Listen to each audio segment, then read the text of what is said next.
Hello everyone, welcome to my channel. Today we are going to talk about Pakistan's JF-17 Thunder. This is the first ever aircraft where I am doing a history of in this series. It was quite difficult for me to find enough material on it, but I still hope it will be interesting for you. Please give this video a thumbs up if you like it. JF-17, or known as the Thunder, is a single-seat, single-engine multi-role combat aircraft designed and built by the Pakistan Air Force and the Chinese company Chengdu Aerospace Corporation. It first flew on July 2007 and was formally inducted into the PAF in 2010. At the time of its development, it was intended to replace the aging F-16 Fighting Falcons and become the primary fighter of the PAF. With an estimated 250 examples planned, it was the largest fighter program in the history of Pakistan. At present, the PAF operates about 40 to 50 JF-17s. Due to its low cost, it has also been exported to another country. That's right, Nigeria. But more about that later. Let's start from the very beginning.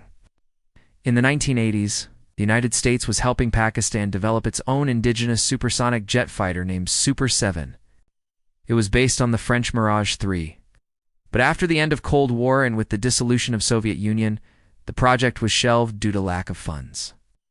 In 1996, Camera began developing a new aircraft under the name Project 7, which would be a highly capable fighter. This time the project did not depend on any foreign aid. However, the project suffered from long delays. By 2000, it became clear that the project was way behind the schedule, and Pakistani officials realized that they would need some outside help. They approached China and requested them to build a modern fighter with them. The Chinese government agreed, and a joint venture named Chengdu Pakistan Aerospace Joint Venture was formed. As a result, the project would incorporate many systems from already produced.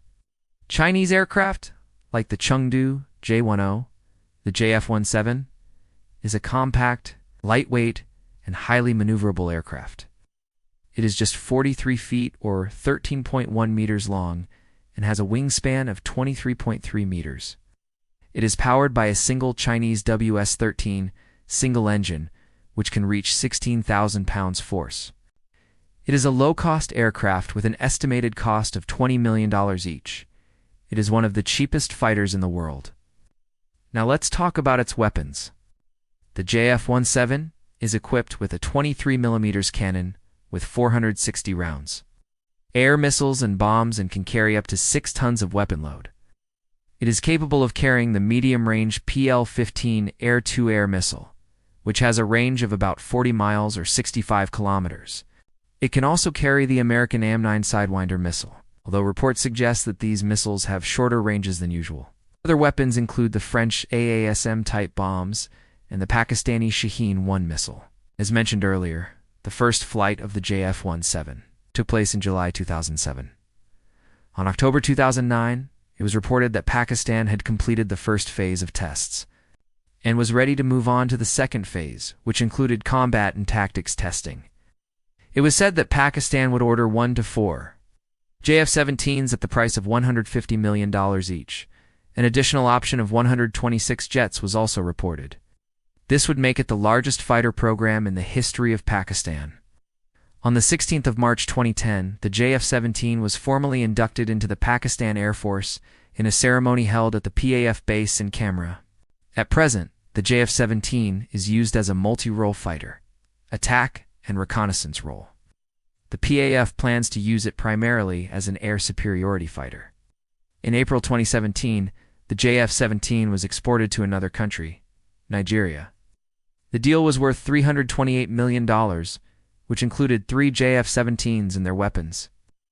The first 2 jets were delivered on the 14th of December 2017, but the third was delivered 3 years later on the 22nd of January 2020.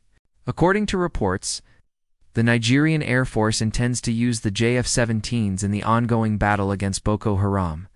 There have been mixed opinions about the quality of JF-17 Thunder.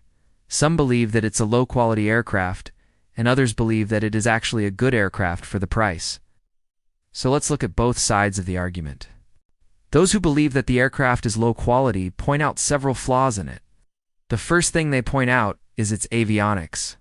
Like most Pakistani military equipment, the avionics of the JF-17 are outdated. It uses a single data link, which means the pilot cannot focus on multiple targets at once. The JF-17 also lacks an integrated sensor platform, and its radar modes are limited. Its radar is the Chinese KLJ-7A, which is not modern by any standard. It is believed that the radar lacks active electronically scanned array, which makes it difficult to detect stealth aircraft. Also, the radar lacks the ability to track multiple targets simultaneously. There have been reports that Pakistan is trying to replace the KLJ-7A with a modern multi-mode radar. If true, then this would surely improve the capabilities of the JF-17. The other problem with the JF-17 is its engine. So although it can achieve supersonic speeds without the use of afterburners, it is considered underpowered for future upgrades. The original plan was to install the Russian Saturn AL for one engine, but it was later replaced by the Chinese WS-13 engine. This resulted in the reduction of the maximum speed of the JF-17. Another downside of the JF-17 is its lack of internal fuel. It has just one large internal fuel tank. As a result, it has a low combat radius and must frequently make aerial refueling stops. For such a small aircraft, the pilots have complained about the poor visibility out of the cockpit. This is mainly because of the thick pillars of the canopy. Now, what about the positives? Well, there aren't many. One positive thing about the aircraft is its low cost. Being cheap, it helps Pakistan to save money while building and maintaining it. It also allows Pakistan to buy more aircraft with the same amount of money. The JF-17 can carry a variety of weapons and can perform various roles. It has a good maneuverability and is considered to be a good dogfighter. The aircraft is also light and has a high thrust-to-weight ratio. This makes it suitable for operating from high-altitude airfields. So now, you can decide for yourself. Is the JF-17 a good aircraft, or is it just cheap junk? That's all I could find on this aircraft. Let me know if I missed something. And don't forget to like this video. Thanks for watching.